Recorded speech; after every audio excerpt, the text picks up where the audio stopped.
anoti ashaya matongi bhaibheri rinotaura zvakanaka richiti vanoenda kumuprofita.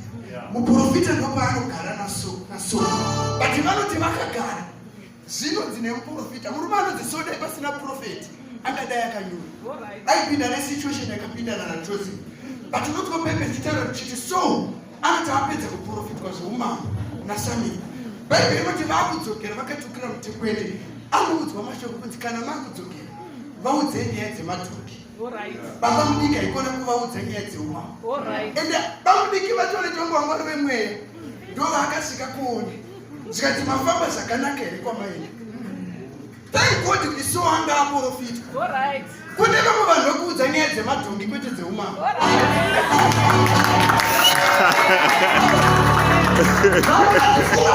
Project auri kuita isa zvimastatus